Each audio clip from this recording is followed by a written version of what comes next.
Hi, and welcome to the show where we share the stories of the many who intersect with our healthcare system but are rarely heard from. My name is Kevin Poe, founder and editor of Kevin MD. Today on the show, we have Param Baladandapani. She is a radiologist, and she wrote the Kevin MD article, How Doctors Think About Financial Independence is Dead Wrong. Param, welcome to the show. Thank you, Kevin. Glad to be here. We'll get into your article in a little bit, but first off, can you share your story and journey to where you are today? Absolutely. So I am Param. I am subspecialty trained radiologist. I specialize in women's imaging. I practice out of Bakersfield, California. And this month, at the age of 41, I fired from medicine. So I'm financially independent, and I chose to retire early. And I'm going to be practicing medicine occasionally, do a few shifts here and there because I love medicine. But I am financially independent, and I'm scaling back. But that wasn't the case, say, 2 years ago. 2019 was a rough year for me. I had a rough career transition, and it was rough on my family. I lost autonomy in the job where I was. There was a merger, and I decided to move to another employer. It was a few months, and by the time we were getting back to being comfortable, beginning of 2020, the pandemic hit, and it was another period of great uncertainty for most of us as physicians. So it really got me thinking. There was a lot of anxiety about having to lose my paycheck or having to take a break. I just didn't think that it was possible at that point. So I sat down and I looked at I actually started looking at my financial independence numbers, learning about that, learning what that meant. How much did I need annually to cover all expenses for my family, including discretionary spending, and how far I was. And in 2019, which was 9 years out of practice, I realized that when looking at those numbers, I realized that I was less than halfway there. But I had the fortune of having invested in the stock market, through my 401, back to Roth IRA, brokerage accounts. But I also had a mentor who urged me to start investing in real estate early on. So at that point in 2019, 2020, I had two rentals that I had for a while. So I was able to compare both portfolios. And what I realized, which was my light bulb aha moment, was that a third of my money was invested in real estate, and it was throwing out twice as much in passive income, mailbox money, compared to my stock portfolio. And that's when I realized that I was doing it all wrong. That it was just a whole learning experience for me. I realized, and I set a goal for myself. I did not want to be in the position that I was in 2019 ever again. I didn't want that anxiety associated with losing my paycheck. I didn't want to be tethered to my job. So I started educating myself, and I scaled my portfolio. I learned strategies. I learned about taxes and how I could optimize returns on my portfolio. And I had a 3-year goal to get to financial independence, but within a year, I was able to get to that number. And so during the pandemic, while working full-time and raising 2 young kids, I was able to quadruple my real estate portfolio, and 10 times I increased the passive income from that portfolio 10 times. That's essentially my journey. So when I got to that point, I looked back and I realized that if I had known everything that I know now 10 years ago, when I started out, I could have done it in 3 years, just taking it easy, because that was also a great time to be investing in real estate. And so for me, it was just it was a learning experience. I felt that I had to share this with other physicians. I see a lot of physicians who are struggling. There's a lot of talk of physician burnout. And it is real. I didn't want to attach that term to my journey, but it is true that during the pandemic, with kids working from home, and raising them with online school, it was crazy, and I think I was burnt out. And it's the case with a lot of physicians. We're burnt out. We don't have autonomy in our jobs the way we would like to. We're overworked. Sometimes we're doing long commutes because it comes with the territory, and we feel like we have no choice. And I feel like in order for physicians to get to the point where they can actually practice medicine and live life on their terms, having that passive income floor is super important. It takes you from I have to do this to I get to do this if I want to. And so my journey has been to help other physicians accelerate towards financial freedom by building a real estate portfolio that fits their lifestyle, so that you're not creating another job for yourself. And it is my belief that real estate is the fastest way to get there. With that in mind, I started a community, Generational Wealth MD, where there are a lot of free resources for physicians and other high-income professionals who get together. We share ideas. I have a blog. I also have a coaching program, and it's all geared towards helping physicians get to financial independence much faster. So we'll get into those strategies in a little bit, but I want to just get into the start of your journey where you did become financially independent. How did you first hear about that FIRE movement? And for those who don't know, FIRE stands for Financially Independent Retire Early. I know a lot of physicians were in similar situations like the one that you described. How did you find out about the FIRE movement? And I guess more importantly, did you have any trepidation before leaving your clinical job and becoming financially independent and retiring early? Yeah, absolutely. So I think the best thing that the pandemic did was that it brought a lot of people together online. I had heard of Physician on Fire and White Coat Investor before. There are a lot of physicians out there who are talking about financial independence. Dr. Christopher Liu, is so many physicians talking about financial independence. And once you actually think we get on the FIRE train, it's almost like you can't stop because you want to learn more, you want to get there, and it is true that it's hard to make that shift. So for me, I'm very conservative, and so I had to become financially independent before I chose to leave medicine. People do it, sometimes people leave medicine and then try to increase their income and get to financial independence. But that's how I chose to do it. But I think for a lot of physicians, it's hard because, well, two things.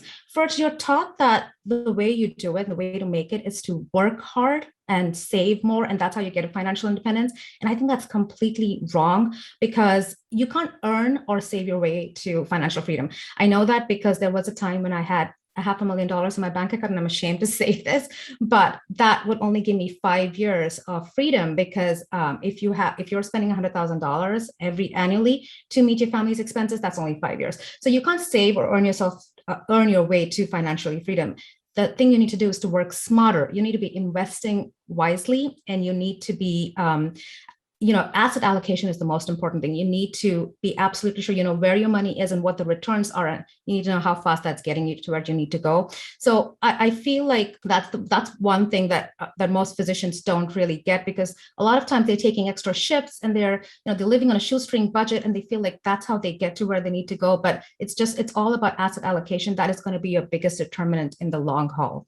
And then the other thing is, you think that you need to be investing in the stock market and build up your retirement egg, and that's how you get there. 25x, that's a number. When you look at the FIRE movement, Kevin, most people are talking about investing in the stock market, and then the number is always 25x your annual expenses. Mm-hmm. Once you have that in your nest egg, that's when you FIRE, and that's when you get the strength to take the next step. But I think real estate is the way to go. So I think the most important thing is educating yourself, and once you realize that, well, you're on this bus and it's going to get you to that point 15 years from now. But if you get onto this other bus and you shift your strategy a little bit, you can get there within 5 years. What holds people back is not realizing how much independence that's going to give you, because all that time that you save, it just means more years where you have complete autonomy. I think that's the shift that you need to make. And once you make that gives you the strength to take the leap and switch buses essentially.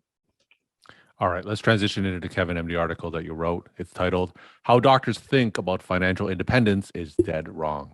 Now, for those who didn't get a chance to read that article, can you just walk my audience through it and share the story of why you decided to write it?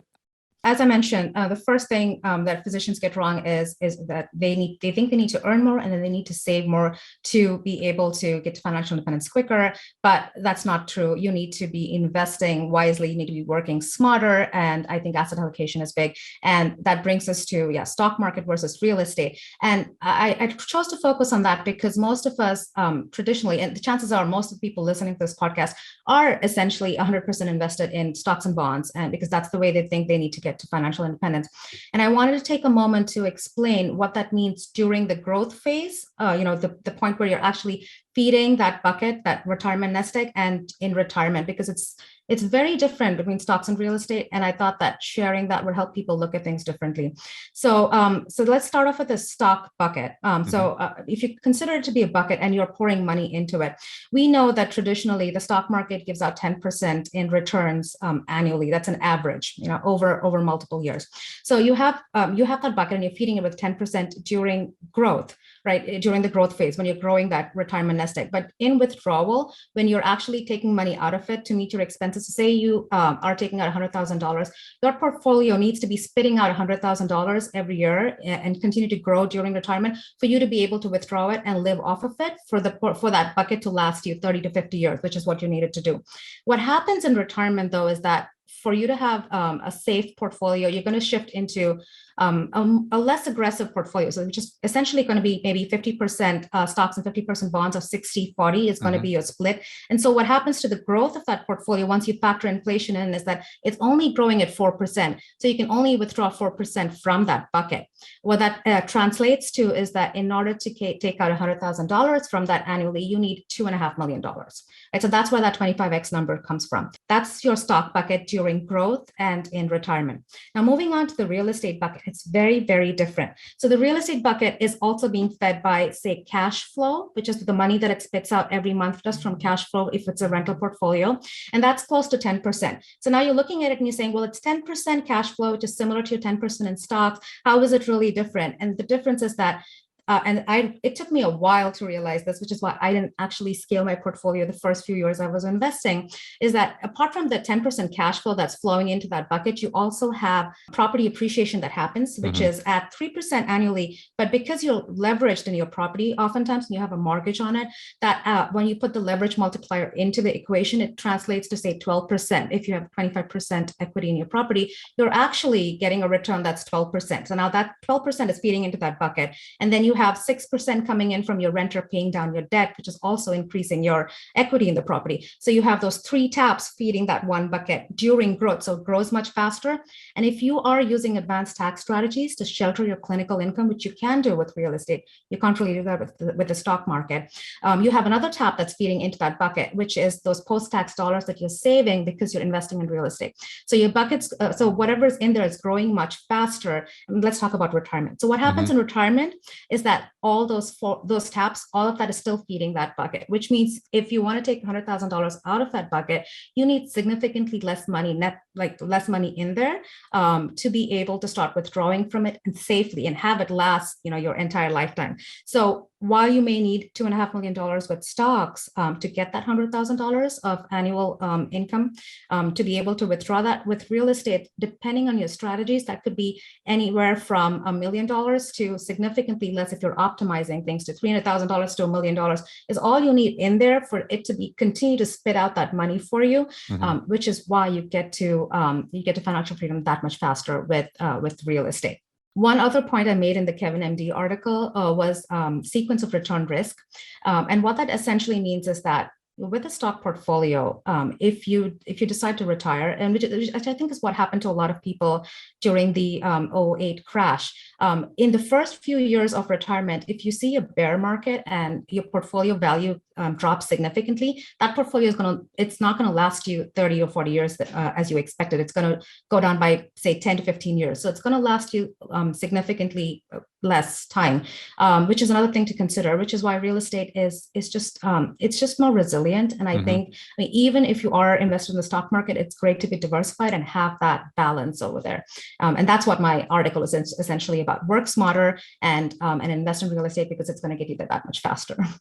So when you say invest in real estate, as you know, there's so many different ways we could invest in real estate, right? You could directly manage a property. You could do a syndication. There's, of course, crowdfunding. There's like mortgage loans. So many different types of investing in real estate. So when you are talking about real estate, what exactly are you talking about? I think that the most efficient way to do it, if you're willing to put a little bit of effort up front, is direct ownership. And that's what I prefer. That's my preferred modality. And with direct ownership, the way I did it the first 7 years was to keep it super passive. So I had a property manager. I would literally spend less than a couple of minutes a month, making sure my rent checks were cashed. I was paid, and that was about it.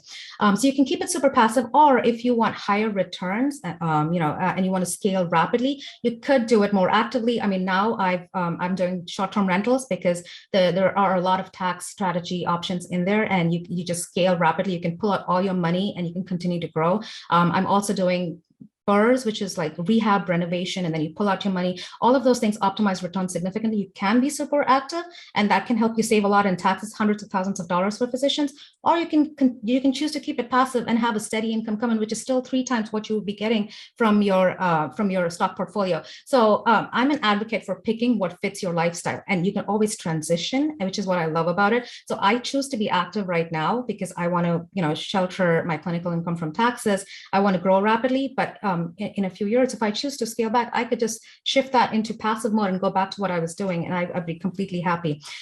Syndications are a great way too for people who are not willing to invest that little extra time that you need to build your own portfolio, and the returns from it are significantly higher than the stock market. There are tax strategy options that you can take in, but again, all of that is just amplified when you own your own portfolio, or you have a hybrid approach where you have your portfolio and you have a syndication. You still get to take a lot of those tax benefits. With crowdfunding and REITs, I find that they're taxed very differently and the returns are not significantly different from the stock market. So to me, it's not something that I advocate, just because the returns are typically 8 to 12%, which is similar to the stock market, and you get taxed on distributions. So I'm an advocate for active ownership, and you could keep it passive or active even with direct ownership. Now, when it comes to asset allocation, what proportion of your portfolio should be in real estate in order for it to make an appreciable difference? That's a great question, Kevin. And everyone's going to have a different answer depending on their risk appetite. Now, I call myself a reluctant hybrid investor because for so many years I was invested in the stock market, and I grew that portfolio to where it is right now. And I chose to leave it there because, it keeps me diversified. If I had to go back and do it, I would probably be heavily weighted towards real estate. There are people who are 100% in real estate, and there are people who do 50-50.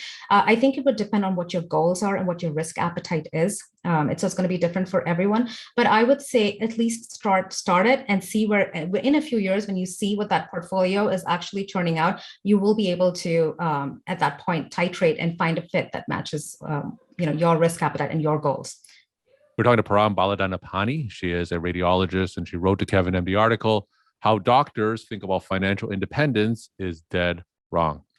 Param, you've talked so much about the benefits of real estate, but what are some of the downsides that we should consider when investing in real estate?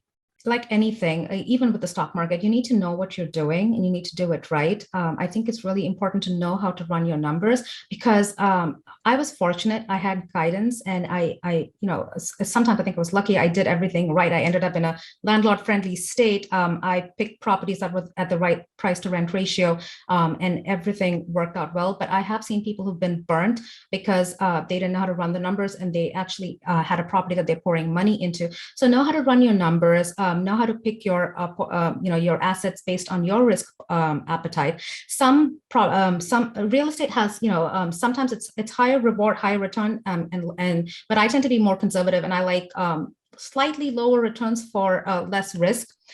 So you need to be able to stratify based on your risk appetite. Real estate is classified into Class A to D properties. Class A properties are better properties, nicer properties that have above average rents and nicer tenants. And B is like average properties with average rents, but you still have good tenants in there. Class D properties are your really properties in really bad neighborhoods where your tenant population isn't that great. You need to be able to risk stratify. So picking your market, picking your, picking the class of property that gives you a good tenant pool, knowing your strategies and knowing how to actually run your numbers are really important, especially in the current market, just because, prices have risen significantly. And if you, in the current market, you really need to know how to run your numbers, and you need to pick a strategy that's still giving you significant returns, or you might find yourself, and you want to find a strategy that's actually going to be able to weather any market downturns if there are any. And when I coach, this is what I say, your strategy should fit your goals, your risk appetite, but it should also be able to weather any downturn. And so all of those things are really important, especially in the current market. For those physicians who are interested in dipping their toes into real estate, where should they get started? Generational Wealth MD is my website. I would say at least try to make a small shift. The first thing to do would be to know what your financial independence numbers are to see if you're on track to get there. And on my site, I have a free worksheet that actually helps you figure out what your numbers are. It helps you find out how where you are right now and how long it's going to take you to get to where you want to be. So go to the website, download the worksheet, and try to fill it up. I also share my numbers so people can get an idea of what my numbers look like and how I got to where I got. I also have my coaching program, Creating Generational Freedom, that the next cohort starts in the fall, and there's information about that on the website. So yeah, I think a great idea would be to get onto the website, generationalwealthmd.com, and take a look. There are a lot of free resources out there, including how to run numbers, my blog's on there, and I hope that helps. And my final question, what's your take-home message that you want to leave with the Kevin MD audience? Just make one tiny shift today, and always remember your why. Think about what having passive income is going to mean for you and your family, and how it's really important to stop trading your time for money. So make one little shift today, and I hope that helps you get closer to your dreams. Param, thank you so much for joining me, and thanks for sharing your time and insight. Thank you, Kevin. It was a pleasure.